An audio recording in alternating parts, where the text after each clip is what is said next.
예수님께서 사마리아로 원래 가시면 안 되는 땅이죠. 유대인들은 밟지도 않고 그곳의 사람들을 만나지도 상종하지 않습니다.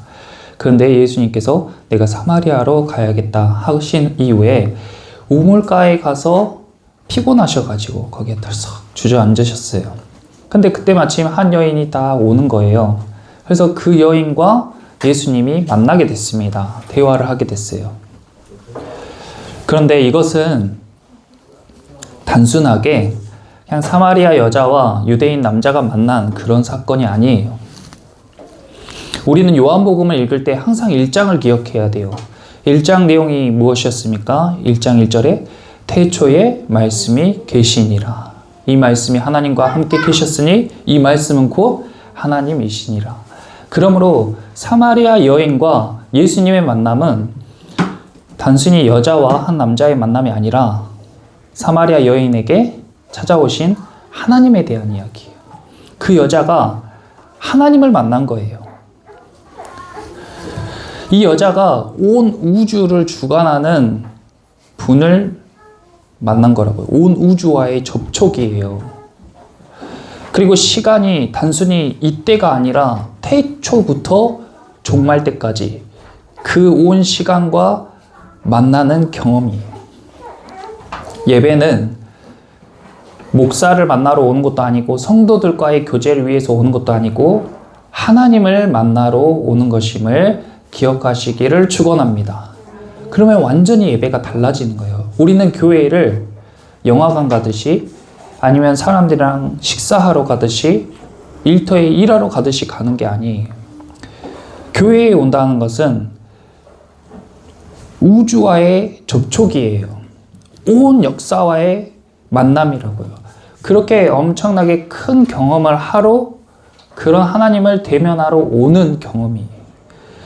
그런 마음가짐으로 예배에 오는 사람과 단순히 예수님을 선생으로 알았던 사람처럼 그렇게 만나는 사람들과의 만남은 너무나 큰 갭의 차이가 있죠. 그 태도에서 차이가 있다는 거예요. 요한복음 1장에서부터 계속 제가 말씀드렸던 것은 예수님을 선생으로 대하는 사람들은 복음에 대해서 하나님에 대해서 알지 못한다는 겁니다. 예수님은 단순히 인간도 아니고 그냥 사람이 아니고 하나님이에요. 그래서 예수님을 하나님으로 대하는 사람이 하나님을 경험하게 되고 하나님을 만나게 되는 것입니다. 이 여자도 예수님이 어떤 분인지 몰랐어요. 근데 예수님이 지난 시간에는 이 여인에게 마르지 않는 샘물에 대해서 이야기를 했어요. 그러니까 너가 매일매일 매주 물 들어가야 되는 그 고통 내가 끊어줄게. 내가 그것을 끊어줄 수 있는 사람이야. 그러니까 이 여자가 그 고생 좀 안 하게 해주세요 했잖아요. 그런데 예수님께서 이제 이 여인의 문제, 이 여인의 삶의 본질을 탁 꿰뚫는 거예요. 뱅뱅 돌려서 말하는 것도 아니고 쓸데없는 이야기를 하는 것도 아니에요. 삶을 직시하고 이 여인의 삶의 핵심, 본질적인 문제를 딱 짚었어요. 그게 뭐예요? 네 남편을 불러와라. 너 그렇게 힘들고 고생하는 거 네 남편 때문이지? 네 남편 불러와. 딱 이야기하는 거예요. 그 여자가 흠칫했겠죠? 근데 여자가 당황해서인지 어째서인지 저는 남편이 없습니다 하고 이야기했어요. 예수님께. 그런데 예수님이 그 여자에게 네 말이 맞다 하고 너한테 남편이 5 있었고 지금 있는 자도 지금 너랑 사는 사람도 정식으로 네 남편은 아니니까 네 말이 맞다 하고 이야기하니까 여자가 거기서 충격을 받은 거예요. 생전 처음 보는 사람이에요. 유대인이에요. 자기랑 아무런 관련이 없는 사람, 아무리 생각해봐도 자기에 대해서 알 수 없는 사람이 나에 대해서 속속들이 다 알고 있어요. 내가 무엇 때문에 이렇게 마음 졸이는지, 내가 무엇 때문에 이렇게 가슴 치며 사는지, 괴로워하는지를 정확하게 알고 있는 사람을 만나버리는 거라고요. 그런 분이 바로 하나님이십니다. 그런 분이 하나님이에요. 그러니까 교회에 와서 하나님을 만나러 와서 엉뚱한 거 하고 가면 안 돼요. 하나님은 내 삶의 본질적인 것을 터치하신다고요. 그것을 하나님 앞에 그대로 이야기를 하고 기도하고 내어드려야 돼요. 그래야 하나님이 고쳐주시는 거예요. 변화시켜주시는 거예요. 여자는 당황했죠. 자기 삶의 핵심적인 문제를 지금 생전 처음 보는 남자가 막 들춰버리니까 너무 당황스러운 거예요. 그래서 네 남편이 다섯 있고 지금 있는 사람도 네 남편 아니니까 네 말이 맞네? 라는 말을 듣는 순간에 19절에 주여 내가 보니 선지자로소이다 라고 이야기했어요. 이제 선생이 아니고 선지자로 봤어요. 예수님을 선지자로 봤어요. 아직은 하나님으로 보는 수준까지 이 여자의 영성이, 이 여자의 신앙이 아직 미치지 않았어요. 하지만 그냥 남자도 아니고 선생도 아니고 선지자의 수준으로 보는 정도까지 성장했어요. 신앙생활을 하는 성도들은요, 다 같은 자리에 앉아서 예배하고 다 같은 교회에서 예배하지만 그 수준이 너무 달라요. 어린아이 같이, 어린아이도 기어다니는 어린아이가 있고 걸어다니는 어린아이가 있어요. 젖을 먹는 어린아이가 있고 밥을 먹는 어린아이가 있단 말이에요. 근데 음식을 골고루 먹을 수는 없죠. 그렇게 영적으로는 다 차이가 있는 거예요. 이 여자는 이제 영적인 눈이 성장해서 예수님을 선지자로 보는 수준까지 올라왔습니다. 하지만 아직도 예수님을 잘 알지 못하죠. 그러니까 이 여자의 말이 이렇게 나오는 거예요. 20절에 우리 조상들은 이 산에서 예배했는데 당신들의 말은 예배할 곳이 예루살렘에 있다 하더이다. 지금 남편 이야기를 하다가 느닷없이 왜 예배 이야기를 해요? 왜 예수님이랑 지금 남편 이야기를 하다가 갑자기 예배 이야기로 돌리냐고요? 이 여자가 신실해서 그런 거예요? 이 여자가 믿음이 좋아서 그런 거예요? 왜 우리 삶의 핵심적인 본질적인 문제를 이야기하고 있는데 예배로 말을 돌리냐고요? 이것이 전형적으로 예배와 삶을 분리시키는 성도들의 태도입니다. 예배랑 삶은 따로따로가 아니에요. 예배와 삶은 분리될 수가 없어요. 그런데 이 여자는 지금 예수님께 자기 삶에 대한 문제를 이야기하다가 그것은 더 이야기하기 싫은 거예요. 덮어버리고 예배 이야기를 한 거예요. 목사랑 목회자와 이야기를 할 때에 삶의 아주 깊은 부분을 드러내는 것을 성도들이 거부하죠. 불편해하죠. 성도들과 나눔할 때에도 그런 걸 불편해합니다. 그런데 그것을 자기 내면의 더러운 것, 자기 내면의 약한 것, 나에게 드러낼 수 없는 수치스러운 것들을 드러내는 것이 회개의 시작이에요. 그리고 복음의 능력을 경험하는 것과 회복의 시작이라고요. 내 안에 내가 죄인이라는 것을 인정하는 것, 내가 불쌍한 사람이고 내가 연약한 사람이고 형편없는 사람이고 어리석은 사람이고 무식하고 냄새나고 더러운 사람이라는 것을 인정하는 것이 하나님을 대면하는 시작이라고요. 근데 이 여자는 그런 용기가 없었죠. 자기의 수치가 드러나려고 하니까 얼른 덮고 거룩한 척, 거룩해 보이는 예배에 대해서 이야기를 하는 거예요.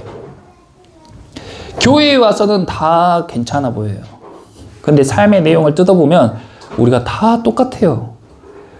복잡하고 엉망진창이고 꼬일 대로 꼬여 있는 게 인간의 삶이에요. 다 그래요. 이 여자가 예배에 대해서 다 이야기를 하는데 이 여자는 예배를 장소로 이야기했어요. 우리는 이 산에서 예배를 드리는데 유대인들은 예루살렘에 예배하는 곳이 있다고 했습니다. 어떻게 생각하십니까? 당신이 선지자니까 이걸 어떻게 생각하십니까? 라고 물어본 거예요. 그랬더니 예수님께서 무엇이라고 했냐면 21절에 여자여 내 말을 믿으라. 이 산에서도 말고 예루살렘에서도 말고 너희가 아버지께 예배할 때가 이르리라. 예배는 하나님 아버지께 드리는 것입니다. 장소가 중요한 게 아니에요. 우리가 어디에 있든지 하나님께 예배하는 거예요. 22절에 잘 기억해 두세요. 예배는 하나님께 하는 겁니다. 첫 번째. 두 번째는 너희는 알지 못하는 것을 예배하고 우리는 아는 것을 예배해요. 알지 못하는 것을 예배하는 사람이 있고 아는 것을 예배하는 사람이 있어요. 알지 못하는 대상에게 기도하는 사람이 있고 내가 기도하는 대상에 대해 정확히 알고 기도하는 사람이 있다고요. 그 예배의 차이가 극명하게 나뉘어지는 겁니다. 세 번째로 아버지께 참되게 예배하는 자들은 영과 진리로 예배하는 거예요. 영과 진리로 예배하는 거예요.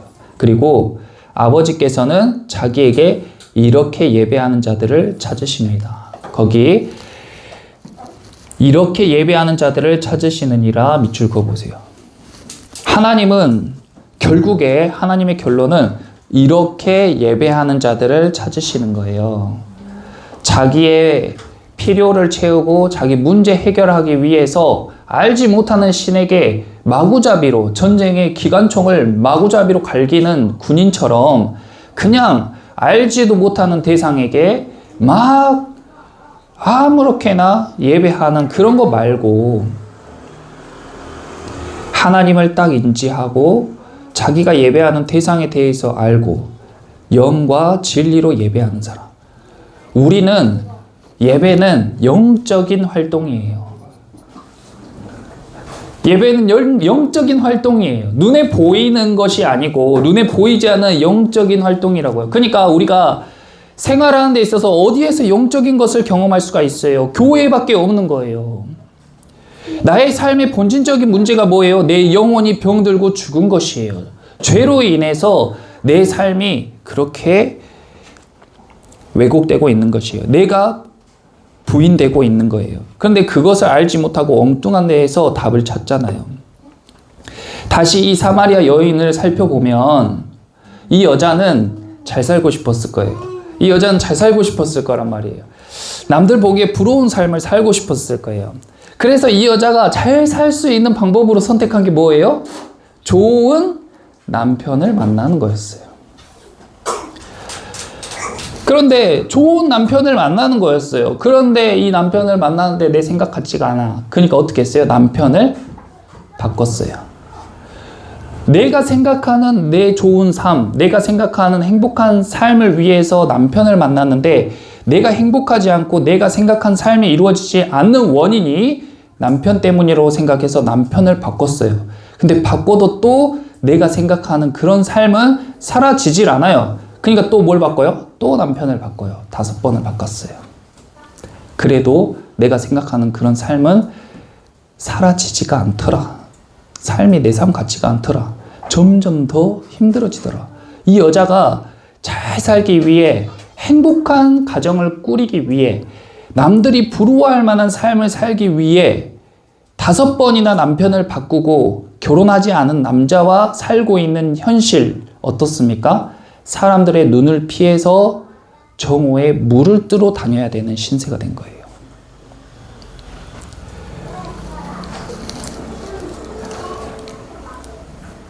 그리고 알지도 못하는 신에게 예배하고 예배가 식어가고 기도해 봤는데 아무것도 없더라. 교회 다니면서 예배 매주 드렸는데 그래도 내 삶이 변화된 거 없더라. 그러면서 좋은 남편 달라고 열심히 기도했는데 남편들이 다 그 모양이더라. 이렇게 신세 한탄하면서 살아가는 거예요. 이것이 복음의 능력을 경험하지 못하고 엉터리로 예배한 결과입니다. 이 여자는 교회에 다녔어요. 신앙생활 했어요. 근데 하나님을 못 만나본 거예요. 자기식대로 삶을 설계했어요. 자기식대로 살았어요. 그러니까 삶이 점점 더 악화돼요. 알지 못하는 신에게 기도하니까, 엉뚱한 대상에게 예배하니까, 육체적으로 눈에 보이는 것으로 예배하니까 변화가 없는 거예요. 예수님은 이 여인 때문에 사마리아에 찾아오셨어요. 온 우주가 한 개인의 인생에 찾아와서 만나준 사건이라고요. 어떻게 그런 일이 있을 수가 있어요? 어떻게 하나님이 나를 찾아와서 나를 만나줄 수가 있냐고요. 우리는 너무 큰 이야기를 하면 감이 안 와요. 근데 이건 엄청나게 큰 이야기예요. 동네에서 지혜로운 사람 한 사람 만나기도 황공하고 어려운 일인데 온 우주에서 가장 지혜롭고 가장 부유하고 능력이 있는 하나님이 나를 만나러 이곳에 찾아왔다. 기적 같은 일입니다. 근데 그 하나님을 잘 만나는 방법이 예배예요. 하나님이 만나러 와주셨는데 만나지 못하고 가버리면 얼마나 아쉬운 거예요. 그래서 예수님이 지금 이 여자에게 예배에 관해서 이야기하고 있는 거예요. 이 여자는 남편을 바꿔야지 자기 인생이 바뀐다 생각했어요. 그래서 남편을 계속 바꿨어요. 근데 자기 인생이 점점 더 나빠져요. 그래서 예수님을 만나니까 당신이 선지자시구나. 당신이 하나님이시라면 내 남편을 좀 바꿔주세요. 나에게 좋은 남편을 좀 주세요. 이렇게 기도했는데 예수님이 이야기하시는 건 뭐예요? 너 예배를 드려야 돼. 네 삶이 바뀌고 싶어? 네가 생각하는 그러한 행복한 인생? 예배자의 삶을 살아야 너 그렇게 살 수 있어. 너의 삶의 핵심적인 문제는 예배야. 바보야. 문제는 예배야. 하고 이야기하고 있는 거예요. 그리고 예배는 어떤 장소에 어떤 형식으로 드리는 게 중요한 게 아니고 하나님 아버지께 드리는 거고 신령과 진정으로 드리는 거야. 영적인 활동이야, 예배는. 예배는 영적인 활동이에요. 그러니까 이러한 생각이, 이러한 개념의 변화, 그러니까 패러다임 시프트라고 하죠. 패러다임이 탁 바뀌는 경험. 그러면 우선순위가 확 바뀌죠. 그 전에는 좀 피곤하다. 그럼 내 몸이 피곤하니까 예배보다 내 몸이 더 중요해. 그럼 예배를 빠지는 거예요. 나 지금 오늘 누구 만나야 돼. 그러면은 그 만나는 사람보다 하나님이 우선순위에서 밀리니까 그 사람을 만나러 가는 거예요. 오늘은 컨디션이 너무 안 좋아. 그러면 내 마음이 더 중요하니까 하나님을 만나는 것보다 내 마음을 더 우선시하니까 예배를 빠지는 거예요. 근데 이 패러다임이 확 바뀌는 계기가 뭐냐? 내가 그걸 깨닫게 되는 거야. 나 예배를 가는 것이 이러한 의미구나. 하나님을 만나는 거구나. 이 세상을 주관하고 엄청나게 크신, 내가 대면할 수조차 없는, 내가 알 수조차 없는 그런 분이 나를 만나러 와주시는데, 그러면 어때요? 예배에 빠진다는 거는 그 사람이 나를 찾아왔는데 내가 그 사람 퇴짜 놓는 거랑 똑같은 거예요. 그렇게 개념이 바뀌면 만사 제쳐놓고 예배에 참석하겠죠. 주일 성수 못하면 복을 못 받는다, 그런 가벼운 개념이 아니고, 만약에 시장만 돼도, 목포시장이 만나자고 했어요. 그런데 그분이랑 언제 어디서 만나자고 했는데 내가 피곤하니까 오늘은 그냥 안 만나야겠다 하고 퇴짜 놓겠어요? 거의 안 놓겠잖아요. 근데 예배는 그렇게 빠지죠. 그러면서 입으로 하나님이 사랑한다고, 신실하다고, 창조자라고 고백할 수 있냐고요. 시장보다 못한 하나님을 예배하는 거예요. 그런 성도들은. 그런 예배에 무슨 능력이 있고 무슨 역사가 있겠습니까? 우리 자신들의 삶과 태도를 점검을 하고 내가 믿는 대상이 누군지, 내가 예배하는 대상이 누군지, 내가 어떻게 예배하고 있는지 그런 것들을 점검을 해야 된다고요. 우물가에 있는 여인이나 저와 여러분이 똑같은 모습이에요. 삶은 영적인 겁니다. 눈에 보이는 게 아니에요. 이 여자는 물이 필요했어요. 매주 물 길르러 가는 게, 먹고 살아야 되니까 물을 기르는데 이게 너무 힘든 거야. 그러니까 이것 좀 안 하고 싶은 거야. 우리는 돈을 벌어야 돼요. 하기 싫어도 먹고 살아야 되니까 일을 하면서 돈을 벌어야 된다고요. 근데 핵심은 돈이 아니에요. 예배예요. 예배하는 사람들에게 하늘 아버지가 우리의 필요를 채워주시는 거예요. 그것이 삶의 원리고 신앙의 핵심입니다. 엉뚱하게 막 겉도는 게 아니에요. 힘들면 힘들수록 더 예배해야 되고, 어려우면 어려울수록 더 하나님을 찾아야 돼요. 예배 드려봤자 아무것도 없더라. 그게 무슨 말이에요? 마치 이런 것과 같아요.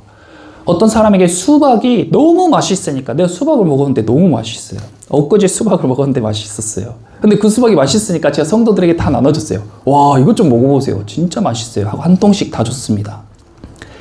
근데 수박을 생전 처음 본 성도들이 그 수박을 집에 가져가서 통째로 들고 앙 깨물다가 잇몸에 피가 다 나고 껍질을 씹어봤는데 풀냄새가 풀풀 나니까 아이고 목사님 뭐 이런 게 맛있다고 진짜 맛없네. 그리고 사람들이 수박의 맛을 물어볼 때마다 그거 먹어봤자 이빨에 피만 나고 풀맛밖에 안 나더라 이렇게 이야기하는 거예요. 또 한 성도들은 자기들이 사과를 깎아 먹은 것처럼 수박을 쫙 깎았어요. 겉에 하얀 속살을 베어 물었습니다. 식감은 그럭저럭 괜찮은데 밍밍하니 별 맛이 없어. 그러니까 사람들에게 또 말하는 거예요. 아, 그거 식감은 좀 괜찮은데 별로 맛이 없던데. 그게 예배하는 성도들의 모습이에요. 예배에 대해서 알지 못하고 예배의 그 깊이와 그 참맛을 느껴보지 못했으면서 자기가 경험한 게 예배의 다라고 생각해. 복음의 다라고 생각해.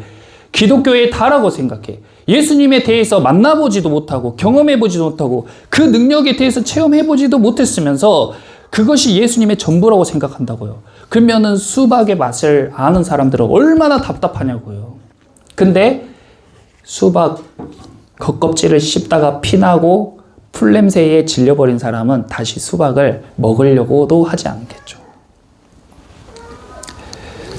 예배는 그런 게 아닙니다. 예배는 하나님을 만날 수 있는 유일한 접촉점이에요. 전능하신 분, 전지하신 분, 나의 삶을 속속들이 다 아시는 분, 나의 필요를 채워줄 수 있는 분, 나를 변화시킬 분, 내 인생을 바꿔줄 수 있는 유일한 분을 만날 수 있는 채널이라고요. 근데 어떻게 예배를 소홀히 할 수 있겠어요? 영으로 예배한다는 것은 눈으로 보고 귀로 듣고 이게 아니에요. 제가 지금 메시지를 전하고 있는데 제 모습을 보고 강단을 보고 또 이 말을 귀로 듣는다고 그게 예배가 아니라고요. 영으로 예배한다는 것은 우리의 영혼이 지금 이 예배, 이 공기, 이 소리, 이 보이는 현상에 반응하고 접촉하고 경험하는 거예요. 여기에 성령이 운행하시는 걸 내 영이 체험하는 거예요. 그런 것들이 영으로 예배하는 거예요. 그러므로 이것이 어떤 의미냐? 교회에서 예배를 배우죠. 엄청난 집중력과 그 몰입으로 예민한 감각으로 영적인 경험을 해야 돼요. 영이 아직 자라지 않은 사람, 영적이지 않는 사람들은 그런 걸 경험하기가 어려워요. 그러니까 예배 때 아무 감흥이 없었다고 할 수 있어요. 그런데 우리가 예배 시간에 핸드폰에 띠링해서 핸드폰을 한번 딱 쳐다보잖아요. 그러면 몰입이 탁 깨지면서 그 몰입이 다시 집중하는 데까지 걸리는 시간이 약 23분이래요. 그러니까 얼마나 이 집중이 필요하냐고요. 그래서 우리가 예배 시간에 미리 와서 찬양부터 하면서 내 마음을 준비하는 거예요. 영적인 감각을 최대한으로 키우는 거예요. 눈을 감는 것은 시각적인 것을 포기하고 청각적인 것을 극대화시킬 때, 감각을 극대화시킬 때 눈을 감는 거예요. 시각이 우리 오감 중에 80%를 차지하기 때문에 눈을 감으면 후각과 청각과 이 촉감과 다른 감각들이 살아납니다. 마찬가지로 우리의 온 감각을 다 죽이고 영적인 감각에 초집중을 해야 영적인 것이 경험되는 거예요.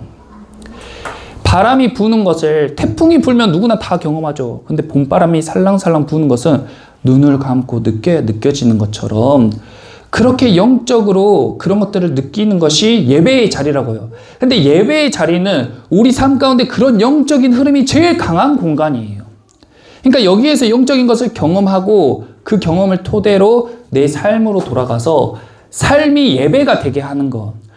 내 삶의 월요일부터 주일까지 모든 시간이 다 예배가 되게 하는 것이 그리스도인들의 삶의 목표예요. 목적이고. 그래서 하나님은 주일 딱 1시간만 예배하는 예배자를 찾는 것이 아니라 아버지께 참되게 예배하는 자들을 찾아요. 그런 사람들, 참되게 예배하는 사람들은 교회에 와서만 거룩한 척이 아니라 일상생활에서도 거룩하게 살려고 씨름하는 사람들. 아버지의 얼굴에 먹칠하지 않으려고 부단히 애쓰는 사람들이에요. 영과 진리로 예배하는 사람들, 말씀을 어떻게든 알려고 자기가 모르는 대상에게 예배하는 것을 염려해서 그 예배의 대상에 대해서 알려고 어떻게 예배해야 되는지, 어떤 어떤 복을 어떤 루트로 우리에게 흘려보내는지 알려고 애쓰는 사람, 영적인 감각을 극대화시키는 사람, 그런 사람, 이렇게 예배하는 사람들을 하나님이 지금도 찾고 계시는 겁니다. 그래서 한 단적인 예로 우리는 일상에서 매일매일 밥을 먹잖아요. 매일매일 밥을 먹어요. 그냥 먹으면 똑같아요. 똑같은 일상이에요. 근데 그 식사 자리에서 기도하잖아요. 그러면 그 식사가 예배가 돼요. 그 식사가 성찬이 돼요. 매일매일 일해요. 매일매일 직장생활 가서 일해요. 그냥 일하면 돈 벌려고 일하는 거예요. 근데 일하기 전에 기도하고 일하잖아요. 그러면 내가 하는 그 일이 하나님 앞에 예배가 돼요. 예배자의 태도로 일하게 돼요. 주일날 예배 드리는 것처럼 일하게 된다고요. 가정에서도 신방 예배를 드리잖아요. 왜 신방 예배를 드려요? 목사님 불러가지고 왜 신방 예배를 드려요? 우리의 가정이 교회가 되게 해달라고, 이것이 예배의 처소가 되게 해달라고 예배하는 거예요. 그러면 그 가정이 하나님의 집이 되고 예배하는 가정이 되는 겁니다. 사업장 예배도 마찬가지예요.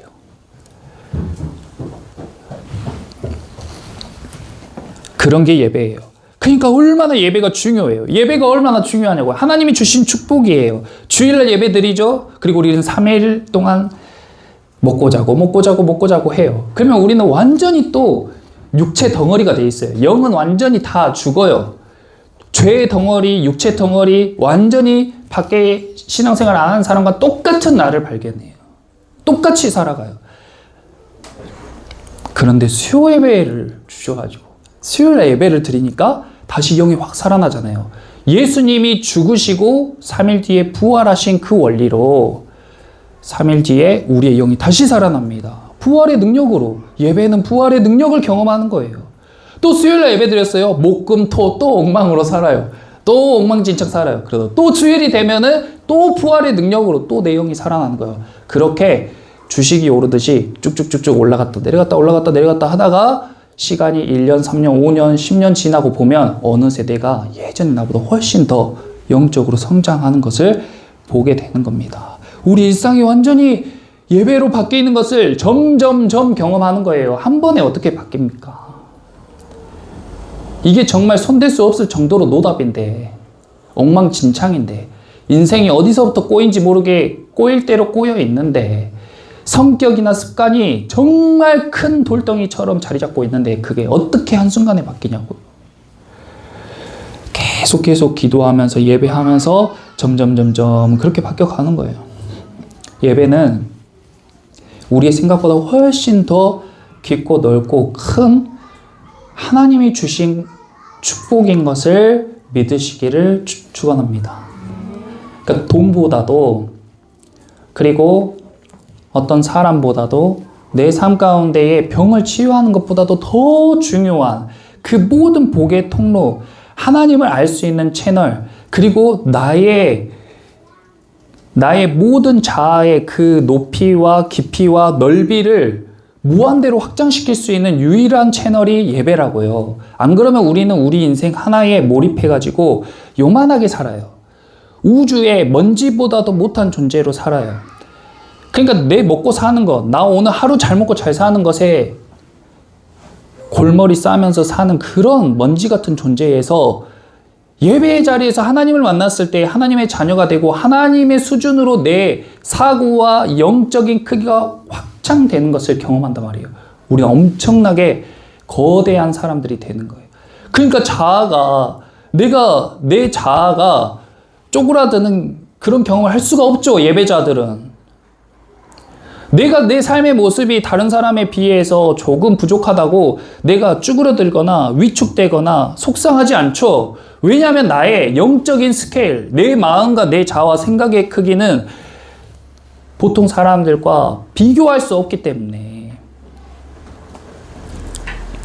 그런 엄청난 경험을 하게 되는 거예요. 하나님은 그걸 원하는 거예요. 내 자식들이 쪼잔하게 하루 먹고 하루 사는 그런 것으로 전전긍긍하는 게 아니라 좀 더 위대한, 좀 더 거대한, 많은 사람들을 살릴 수 있는 그런 일, 그런 사람. 우물가의 여인을 예수님이 찾아가서 그 여자에게 예배에 대해서 알려주고 그 여인의 삶의 문제를 해결해 줌으로 인해서 이 사건으로 이 여자와 이 우주의 만남, 이 여자와 이 하나님의 만남을 통해서 모든 인류에게 예배에 대해서 전할 수 있게 된 거예요. 오늘 저와 여러분이 예배 드릴 때 하나님과 여러분이 만나잖아요. 그 만남이 어떤 역사로 이루어질지 아무도 모릅니다. 어떻게 여러분의 삶을 변화시킬지, 여러분들의 인생에 어떤 큰 역사를 이루실지 하나님만 계획하고 계신 거예요. 우리만 준비되면, 우리만 예배자로 바로 서면 하나님께서 일하실 줄 믿습니다. 예배를 지키는 것이 아니라 누리시는 저와 여러분들이 되시기를 예수님의 이름으로 기도합니다. 우리 다 같이 찬양하고